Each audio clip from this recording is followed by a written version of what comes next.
Doctor Rajendra Prasad एक बार एक वैदिक सन्यासी के पास पहुंचे जिनका नाम था शरणानंद जी महाराज। और उनके पास पहुंचे डॉक्टर राजेंद्र प्रसाद, आप लोगों को मालूम है कौन थे? थोड़ी पीछे वाले भी साथ में रहेंगे मेरे, थोड़ी जनरल नॉलेज टेस्टिंग कर रहा हूं। डॉक्टर राजेंद्र प्रसाद कौन थे? हाँ, पहले राष्ट्रपति थे, साधारण व्यक्तित्व नहीं थे। वो गए वैदिक सन्यासी के पास पहुंचे और उनको प्रश्न किया, बाप जी पथ प्रदर्शन कीजिए, पथ प्रदर्शन कीजिए, मतलब रास्ता दिखाइए, आगे का मार्ग दिखाइए। और वैदिक सन्यासी उत्तर दे रहे हैं, सन्यासी उत्तर दे रहा है, चलने पर ही पथ का दर्शन होता है। क्या कहा उन्होंने? चलने पर ही पथ का दर्शन होता है। डॉक्टर राजेंद्र प्रसाद वापस क्वेश्चन कर रहे हैं, स्वामी जी चलना जानते हैं, चलना चाहते हैं, पर चल नहीं पाते हैं। चलना जानते हैं, चलना चाहते हैं, पर चल नहीं पाते हैं। स्वामी जी वापस उत्तर दे रहे हैं, नहीं चलने की वेदना में ही चलने का सामर्थ्य निहित है। नहीं चलने की वेदना में ही चलने का सामर्थ्य निहित है। यहां पे बैठे जितने जन हैं सब जानते हैं आगम पढ़ना इंपॉर्टेंट है, सब जानते हैं जिनवाणी का महत्व है, सब जानते हैं कि गुरु वंदनों का, गुरु संपर्क का कितना बड़ा महत्व है। ये सब जानते हुए भी चलना जानते हैं, चलना चाहते हैं, पर हम चल नहीं पाते हैं। इसका प्रमुख कारण है कि अभी वो प्यास जो है हमारी जागृत नहीं हुई है, वो जो हंगर है वो अभी जागृत नहीं है। वो हुआ यूं कि वो ट्रेन में एक छोटा बच्चा, ट्रेन में वो जा रहे थे और एक सेठ जी जा रहे थे, और होंगे मारवाड़ी सेठ ही होंगे, हम सब मारवाड़ी हैं यहाँ पे, है ना? तो मारवाड़ी सेठ वहां जा रहे थे, ट्रेन में जा रहे थे। और हुआ ये कि वो स्टेशन आया, और स्टेशन आते ही वो पानी लेके, छोटे छोटे बच्चे आते हैं, है ना, पानी ले लो, पानी ले लो, पानी ले लो। ऐसे ही बच्चे आए, एक दो बच्चा आया और वो बोलने लगा 20 रुपए की बोतल, 25 रुपए की बोतल, पानी की बोतल, राइट? तो ऐसे वो बोलने लग गया। अब जो सेठ जी थे, अरे बेटा इधर आ, इधर आ, ये पानी की बोतल कितने में दी? तो बोले 25 रुपए की एक बोतल। क्या बोले? 25 रुपए की एक बोतल। और आप जानते हैं हम तो मारवाड़ी, जब हमें कुछ बोला जाता है तो हम क्या बोलेंगे? क्या बोलेंगे साहब? आप लोग यहाँ पे जो सेठ जी हैं क्या बोलेंगे? 25 रुपए की बोतल। फिर क्या बोलेंगे अगला चीज? अरे वाह, आप लोग तो गजब। मैंने कुछ नहीं बोला, देखो आप लोग ही, हमारी क्या है इंटरनल, हमारी वायरिंग ही वो है कि 25 बोला तो बोलेंगे 20 में दे। बच्चा जो था वो मुस्कुरा के आगे बढ़ गया, वो कुछ नहीं बोला, वो मुस्कुराया, सेठ जी पे मुस्कुरा और आगे बढ़ गया। सेठ जी देखो इग्नोर कर देते ना किसी व्यक्ति को, तो और ज्यादा क्या हो जाता है, हाँ उसको रियलाइजेशन होनी शुरू। तो बोले क्या हो गया, ऐसे कैसे मुस्कुरा के आगे बढ़ गया? वो सेठ जी भागे भागे पीछे गए और पूछे उसको, अरे बेटा तेरे को बॉटल देने बोला, 20 रुपए में तू दे तो दे भाई, क्या हुआ? तो बोले नहीं मैं तो नहीं दूंगा। बोले तू नहीं देगा, पर तू मुस्कुरा के क्यों आगे चले गया? उसको और उसकी वेदना होने लगे कि मुस्कुरा के कैसे आगे बढ़ गया। तो बच्चे ने बड़ा मार्मिक उत्तर दिया, बच्चे ने बड़ा मार्मिक उत्तर देते हुए कहा कि सेठ जी आपको प्यास नहीं थी, सेठ जी आपको प्यास नहीं थी। यदि प्यास होती तो पहले आप पानी पीते और फिर भाव पूछते। अगर आपको प्यास होती तो पहले पानी पीते और फिर क्या करते? फिर रेट पूछते, फिर भाव करते मेरे से। मतलब कहने का अर्थ यह है, क्या हम में वो प्यास जग रही है? क्या हम में वो वेदना जग रही है क्या कि मुझे आगम का स्वाध्याय करना है? क्या वो जिज्ञासा भाव मेरे अंदर आ रहा है क्या? अरे वो मैं अभी गाड़ी में आ रहे थे हम साथ में, प्रीतम जी और हमारी प्रियांशी, है ना, और उनके साथ हम आ रहे थे। तो मैंने पूछा, वो गूगल मैप्स करते हुए हम आ रहे थे यहाँ पे, है ना, और पूछा, मैंने क्वेश्चन उन लोगों को पूछ लिया कि ऐसा एक क्वेश्चन जिसका आंसर गूगल नहीं दे सकता, या फिर आज के जमाने में, आजकल ओपन आर्टिफिशियल इंटेलिजेंस का जमाना है, तो चैट जीपीटी आजकल का नया ट्रेंड है ना, चाहे गूगल या चैट जीपीटी, ऐसा कौन सा एक क्वेश्चन है जिसका आंसर गूगल नहीं दे सकता? चलिए आप लोग बताइए, आप लोग तो बड़े स्मार्ट, मैंने तो देख ही लिया इतना, हमारी तेराबंद महिला मंडल, हाँ, वे टू मोक्ष, ओके। और अभी आगम की बातें चल रही तो मोक्ष पे बात आएगी, हाँ जी। और पीछे वाले कोई आंसर देंगे या आप लोग सो गए हो? ऐसा एसी अच्छा चल रहा है, माहौल बढ़िया है, कुछ तो बोलेंगे मेरे साथ, हाँ। तो ऐसा एक क्वेश्चन जिसका आंसर गूगल नहीं दे सकता, वो भगवान महावीर आचारांग सूत्र के पहले ही अध्याय में कह रहे हैं, को अहम आसी, मैं कौन हूं, मैं कौन हूं?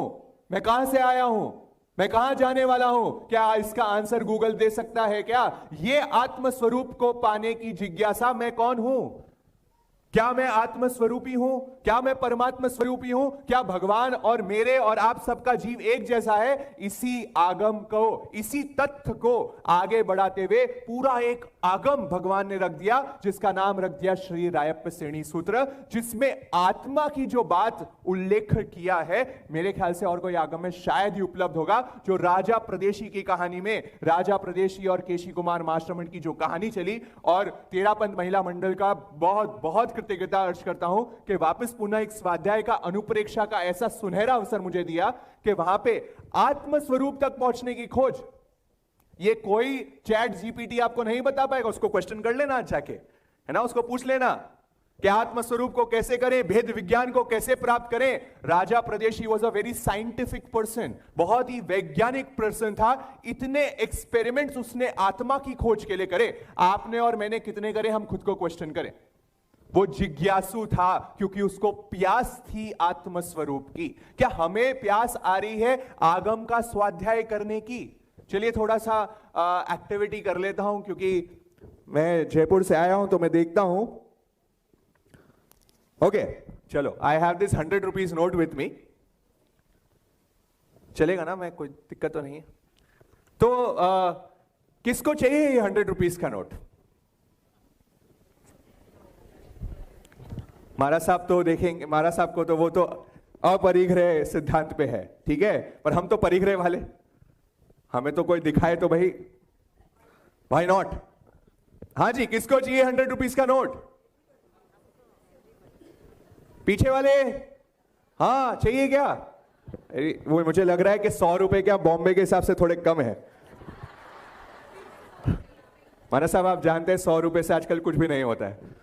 तो ये बोल रहे कि भैया क्या आप जयपुर में 100 रुपए, हमारे 500 2000 से नीचे, चलो इससे बड़ा नोट नहीं लाया हूं मैं आज, ठीक है इससे बड़ा नहीं है। तो किसको चाहिए 500 रुपए का नोट? हाँ आप थोड़े हाथ और खड़े हो गए। हाँ जी अलका जी, आप लोग भी? पिंक वाला नहीं लाया आज। अलका जी बोल रहे पिंक वाला लाओ, ठीक है। 500 रुपए का नोट किसको चाहिए? वापस पूछ रहा हूं, किसको चाहिए ये 500 रुपए का नोट? लास्ट और आखिरी दफा पूछ रहा हूं, किसको चाहिए ये 500 रुपए का note? I am really sorry, आपने ये अपॉर्चुनिटी लूज कर दी है 500 रुपए कमाने की। अब ये वापस मेरे पॉकेट में जा रहा है।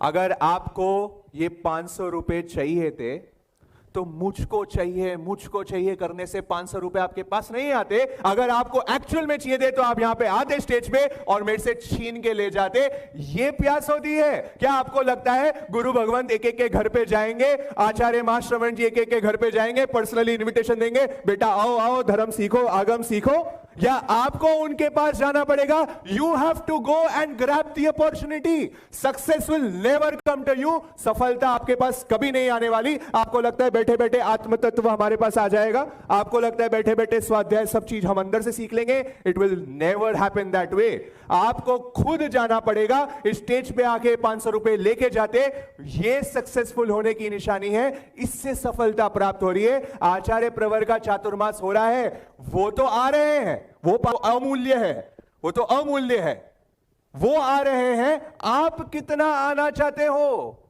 That is the question. हम आगम को देखेंगे तो आगम में, स्वाध्याय में क्या भगवान महावीर ने कवर नहीं किया है, क्या चीज कवर नहीं करी है।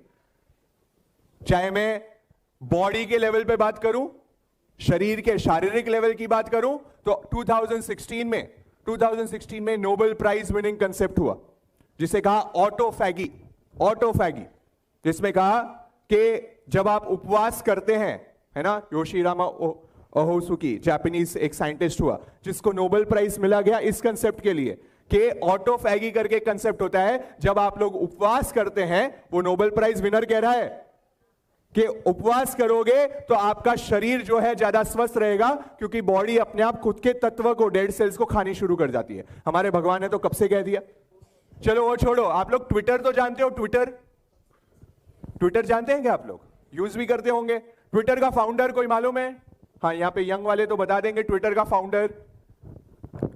नहीं मालूम आप लोगों को? चलो मैं बता देता हूं। ट्विटर का फाउंडर है जैक डॉर्सी। अब तो उसको निकाल दिया हमारे, वो आगे दूसरा आ गया, पर जैक डॉर्सी फाउंडर था। जैक डॉर्सी के जीवन की बात बता दूं आपको।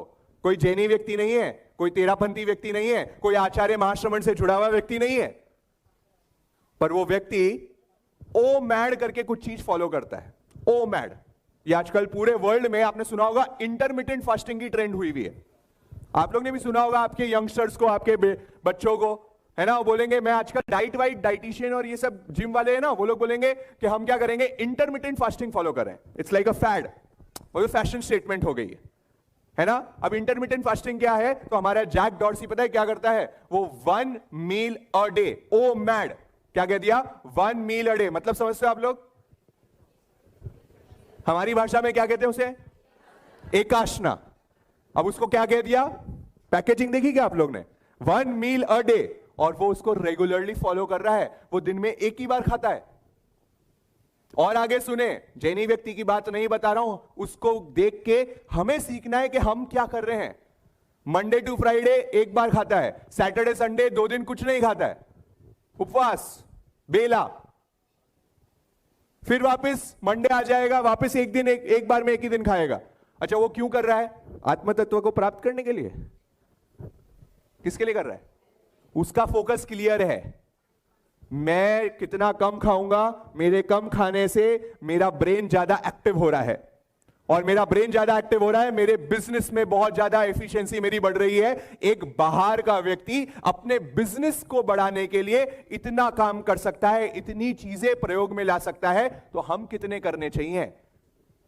हमें वो प्यास, मैं देखो आज ज्यादा आगम की बातें नहीं करना चाह रहा हूं, क्योंकि 15 मिनट में कोई आगम आपको करा भी नहीं सकता हूं। आज तो केवल प्यास बढ़ाने की बातें हैं। वो अपनी बर्थडेज के दिन, बिलियनर आदमी है, कोई छोटा मोटा व्यक्ति नहीं है, वो अपने बर्थडेज में 10 दिन विपश्यना कोर्स में जाता है। एवरी बर्थडे, कोई पार्टीज नहीं, 10 डेज मेडिटेशन में खुद के साथ एकांत रहता है, जहां पे कोई मोबाइल फोन, कोई टीवी, कुछ भी नहीं है। एवरी डे 1 घंटा सुबह और 1 घंटा शाम को ध्यान करता है। जैनी व्यक्ति नहीं है, धार्मिक व्यक्ति नहीं है, हम तो है ना, हमारा तो लेबल भी लगा हुआ है ना, लेबल है ना हमें, तो हम तो रोज आगे आगे महाराज साहब के भी जाते हैं, और हमारे समाज में भी हम अग्रणी हैं, हमें सब जानते भी, अरे ये तो बड़ा धार्मिक है ना हम लोग, है ना। क्वेश्चन योरसेल्फ, आपको खुद को क्वेश्चन करना है, किसी को उत्तर नहीं देना है। जैक डॉर्सी कर सकता है, ट्विटर का फाउंडर कर सकता है, एक अजैन व्यक्ति कर सकता है, तो मैं क्या करूं? भगवान महावीर ने कौन से सूत्र पे बात नहीं करी? आप अगर उत्तराधीन सूत्र उठा के देखेंगे, वहां पे 26वें अध्याय में 10 समाचारी की बात करी। वो 10 समाचारी गुरु भगवंतों के लिए है, साधु संतों के लिए है, पर उसकी उपयोगिता यदि आप देखेंगे तो हमारे रिलेशंस के लिए 10 मैजिकल सीक्रेट्स ऑफ रिलेशनशिप है वो। आप उसको उठा के देख लेना, और उसमें से भी एक सूत्र आता है इच्छाकार, उसका भी एक सूत्र आता है इच्छाकार, मतलब इच्छा करना। गुरु भगवंतों के पास जाके इच्छा करो, मुझे ज्ञान सीखना है। ये 10 समाचारी में है, ये हमारे प्रैक्टिकल, हमारे जीवन के लिए है। आचारांग सूत्र को उठा के देखेंगे, दूसरे अध्याय में जाएंगे, वहां पे भिक्षु के गुण बताए हुए हैं, कालड़ने, बलड़ने आदि चीज। वो और कुछ नहीं है, वो qualities of becoming a successful person है। आप कैसे कामयाब व्यक्ति हो सकते हो, वो पूरे कालड़ने, बलड़ने आदि जो चीजें हैं, 11 चीजें, वो वहां पे आती है। आप काल को जाने, कालज्ञ जो सर्वज्ञ, ऐसी स्टेटमेंट चलती है, तो हम जाने कि हम क्या क्या चीजें कर सकते हैं और ये आगम में क्या चीजें नहीं है। और ये मैं बता दूं कि जितना आप लोग सीए में बच्चे, आप लोग के सारे बच्चे कुछ ना कुछ डिग्री तो कर ही रहे होंगे, कोई ना कोई कुछ ना कुछ कर ही रहा है, सीए, एमबीए, आईआईटी, कुछ आजकल हर बच्चा करना है। और उसकी पढ़ाई आप देखो, जैसे मैंने सीए किया हुआ है, मुझे अच्छे से याद है 10 घंटे 12 घंटे तो हम ऐसे ही पढ़ते थे नॉर्मल। जिस दिन 10 घंटे नहीं पढ़ते थे ना, मतलब कुछ अजीब हो जाता था कि हमने 10 घंटे नहीं पढ़ाई करी।